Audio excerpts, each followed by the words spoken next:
Hi guys, and welcome to another video by Vegan and Frodo. Thanks so much for tuning back in. Thank you again for being on the channel. I know we haven't had as many videos. The reason for that is that I have had this crazy ass schedule with work and everything, and it's just been going mad over here. But another cool thing is that one, as I've said previously, I have a touring trip coming up right now. Today is the 17th of February, so it starts on 22nd. So, well, I'll leave for it on 22nd. So it starts in 5 days. So that's really cool and really exciting. And I also have two huge trips planned for middle of the year, which I'm working on planning right now as well. And in this video I just want to share with you about it and answer one of the really common questions that I get asked a lot, and I think it's a really awesome, really fair question as well. It's what goes into planning a big trip, a big cycling trip. So there's, I guess, different levels of what is big to you specifically, whether it is 1 week or whether it is 3 weeks. And in this video I just wanted to talk about that. So the trip that I'm planning for end of this month, right, and it's kind of ends early March, is just 1 week long trip is what I have time for with work and everything at the moment. And the trips I'm planning for middle of the year, like June, July, August time, they're going to be huge trips. They'll be like 3 weeks kind of deal, same as America. So number one thing is you are figuring out how long you want your trip to be, whether it is 1 week, whether it is 3 weeks, right? And then you figure out the destination, how long you have to do it, like whether it's New Zealand, whether it's Europe, whether it's, I don't know, India, Southeast Asia, wherever, whatever you have time for. And depending on that, and realistically understanding what you will be able to cover in that time with your level of fitness, I guess, and really depends how quick you want to do that trip, right? Like whether some people would prefer to do like 60k a day but see so much and do so many stops, and others prefer to 160 and kind of keep moving, and others may prefer to do like 250 or 300 a day, and they think like, what are you doing here, like you're not even serious about this.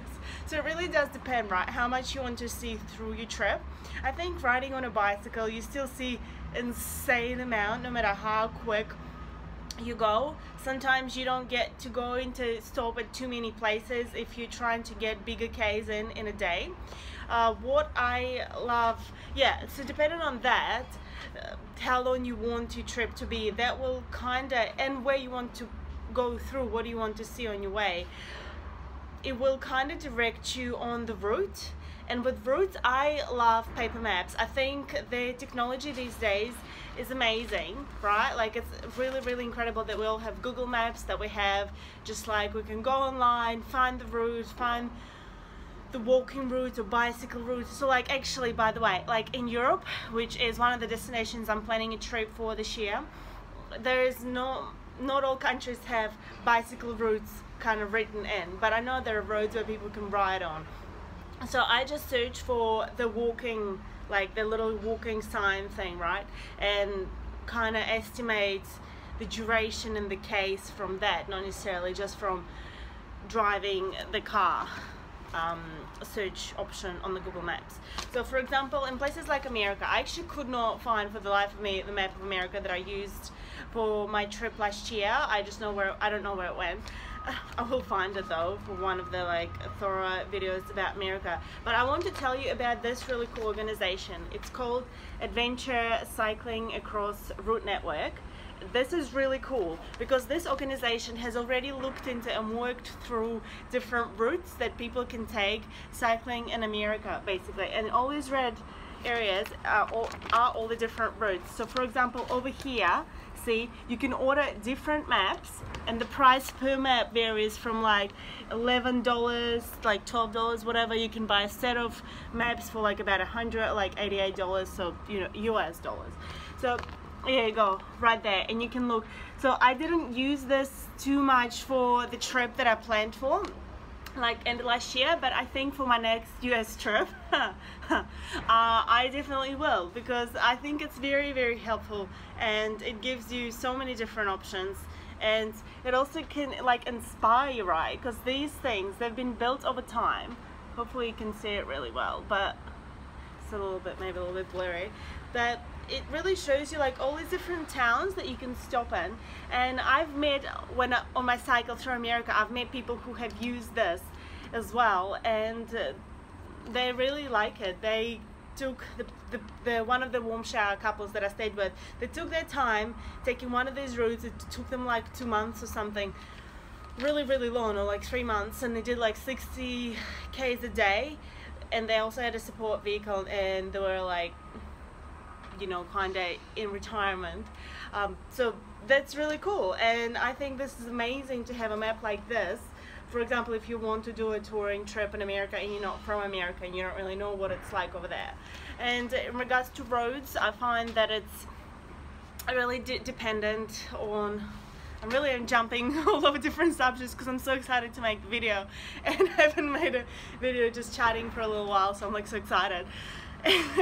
Anyway, in regards to roads, that's like another question I got asked: what's the difference between the roads when you go to different countries? What have you noticed so far? And to me, I find that bigger in America, actually, when you're going out of the bigger cities, the road is really, I want to say, worn out, because there's a lot of heavy vehicles going there. And by worn out, I mean there's lots of cracks and kind of unevenness and stuff like that on the actual road. When I guess you can also see it out of any big city, like even in Auckland in New Zealand, or here I haven't actually noticed it out of too many Australian big cities, but maybe because out of the bigger cities you can't really use your bike to go on the highway.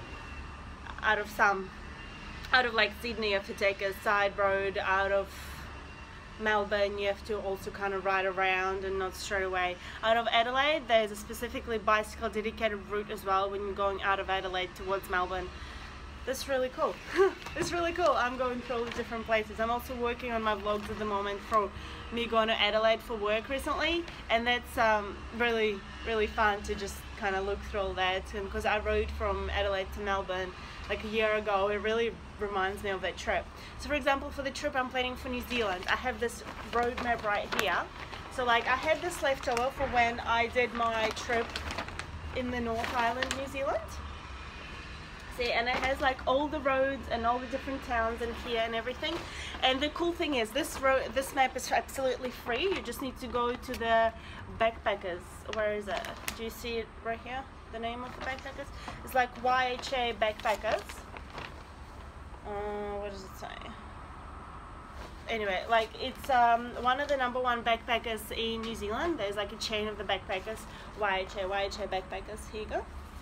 And this map basically shows you all the different rides, like all the different areas where this backpackers is, so you can basically go to that town and stop there.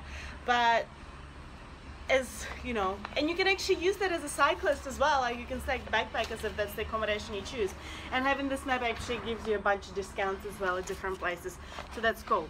But the way I'm using it right now for my trip to New Zealand that's coming up, it'll be on the South Island, starts in 5 days. Yeah, on here. It's like, right, you have a look at all the towns, and depending on which side of the country you want to go on will depend on which route you'd want to take, right? But with this with this map, it's really cool because then you can see, right, where the, like you can see there's forests over here, and you can't really drive here, but there's like loads of roads over here. Plus, I used to live in New Zealand, so I know there's a lot of really cool places in different side of the country, on the South Island, for example. So I think of what I want to visit, where I want to stay. It also would depend on like accommodation, if you want to stay more like on the covered or warm showers type accommodation, or if you want to just tent. Because when you're tenting, you can live anywhere, right? Like you can ride through anywhere. But if you want like more towns and like towns to go through and things like that, obviously I could go through a more populated area of the country. So that's my thought on that. And even with, like I have a whole bunch of different maps.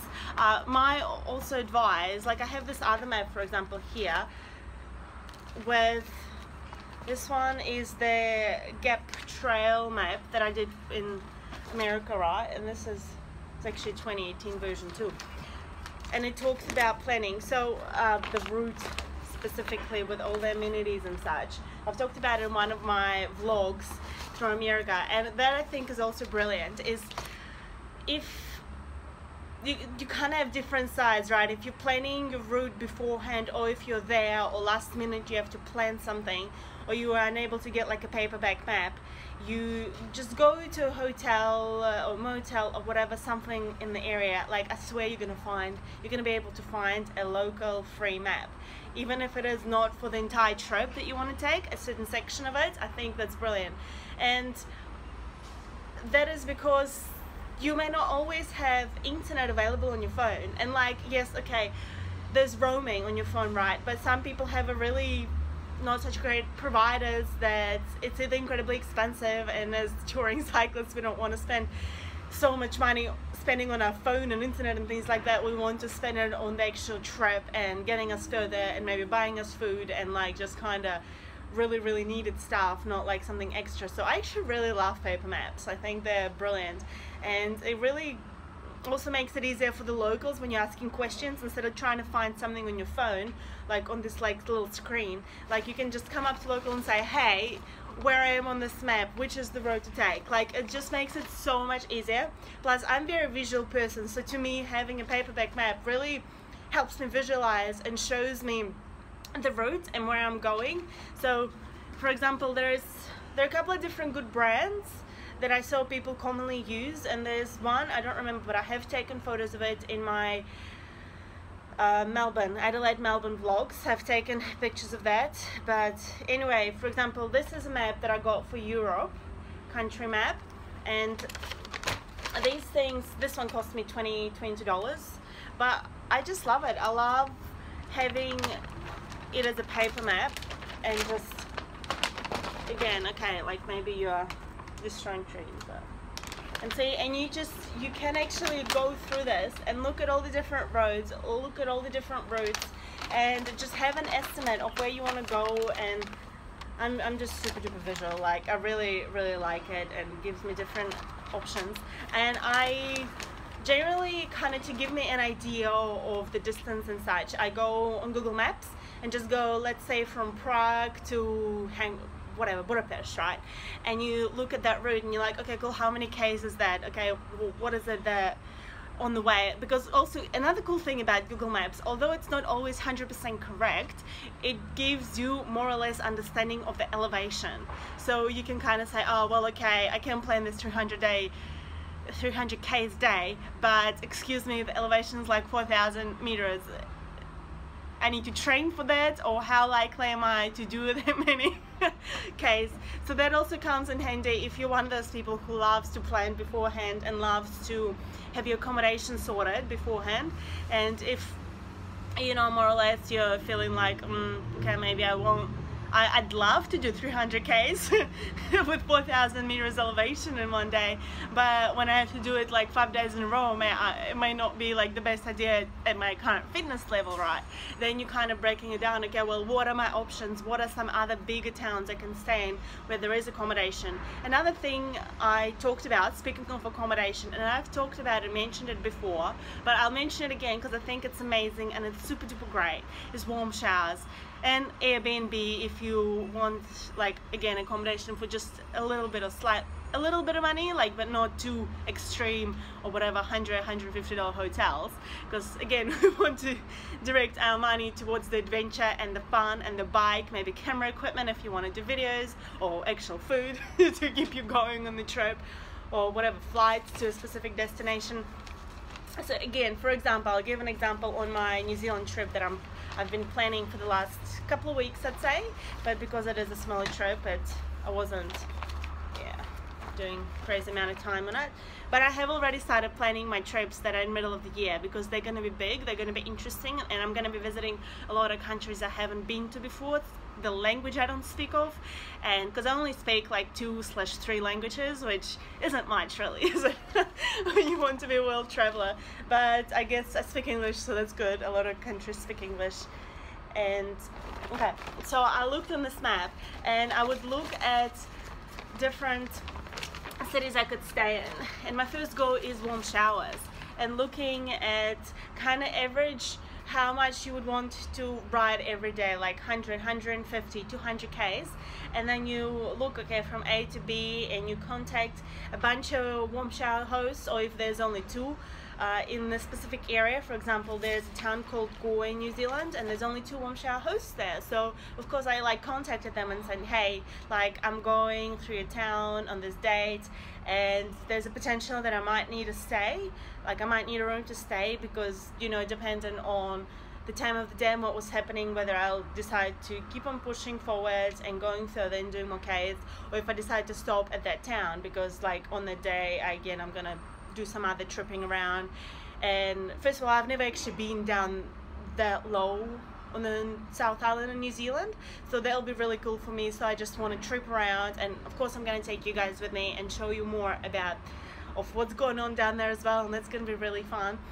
But in regards to accommodation, I actually went through the whole of South Island and contacted a few coasts from most biggest kind of cities, like Dunedin, Christchurch, Timaroa, Picton, whatever, like all the different places. And I kind of had a look and had got an idea of prices on the Airbnb versus motel, hostel type prices. And I, again, yeah, so I contacted a few warm shower hosts and saying, hey, I plan to go through your town on this date, and I will just, you know, one girl, one bike, I need a place to stay, let me know if you're available. And I had quite a few people respond to me as well, which is really cool. So with that, quite a lot of people actually ask you to message them closer to time, and obviously like messaging them week or 2 weeks in advance, they're like, oh, please just message me closer to time, but it'll be cool to host you. So I think that's really, really awesome, and just think about that. And if you really like and you just don't want to pre-plan your trip, or want to make sure that you kind of spend less money, or whatever your purpose might be with doing that, or you want to meet the locals, you want to experience the local culture, you want to hear more about the country, like it really depends on the purpose of using warm showers. And I think it's really cool to host people from warm showers as well, just because you're being part of the community and you're giving back, and you can also help other people as well.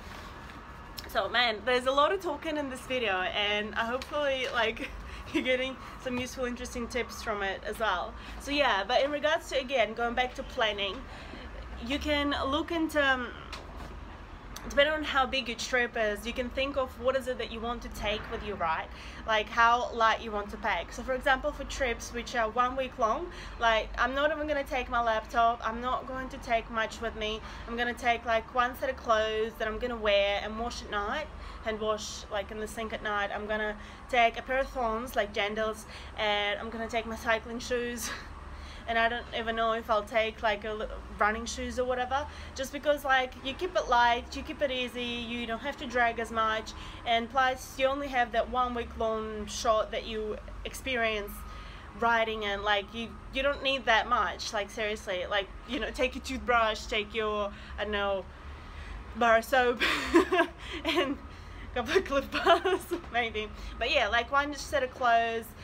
What I will say though is make sure that you look into the weather of that specific area. You look into possibility of what kind of weather there's a forecast for that specific season, whether it is like predicted rain, like 20% chance, 80% chance, because depending on that, again, you will need to, you know, I would actually advise to always take a set of waterproof or water resistant clothes. Like I actually have a specific video dedicated to this, but I'll quickly go over it. So there's a difference between water resistant and waterproof, and it is in the fact that there is like this cover in at the back of them. All the stitching is basically sealed from the other side on the water resistant stuff. So these pants are getting pretty old now, so okay, they're like a few rips now because they've been used and abused, if you will. But yeah, there is like a very solid, like there's a stitch underneath, but then there's also like kind of taped clear cover behind. So I would say have some sort of water resistant, waterproof pants, pair of pants. And these specific ones, what's the brand? Yeah, that's the brand. Yeah. And I have my high-vis warm waterproof jacket from crafts, and I got this ages ago for my very first trip to Sydney. And like honestly, like these things last. Like it was pricey, it was a couple of $100, but like it's still in perfect condition, and like it's a bit dirty, like just with grease and whatever, but it doesn't matter.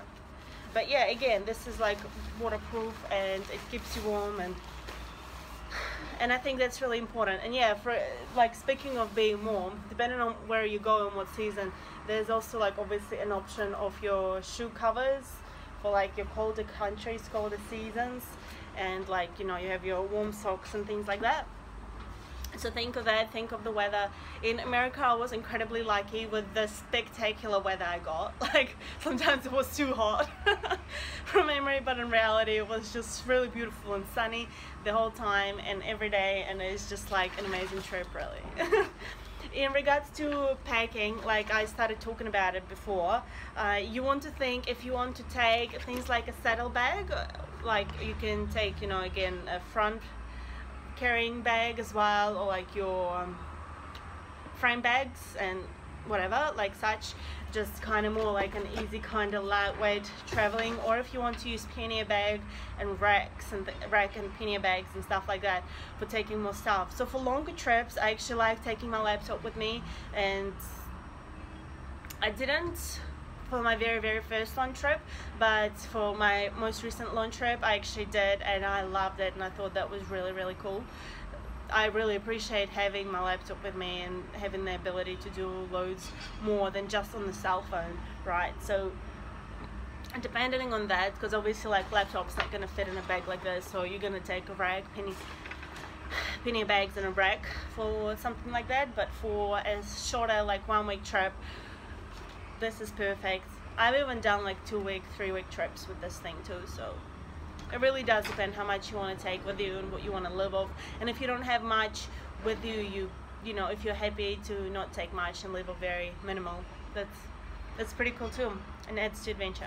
Anyway, this video has been absurdly long, super duper long. I hope you got something out of it. I hope it was interesting for you, and let's keep planning our trips. Let's share your little trip tips and tricks for planning trips below.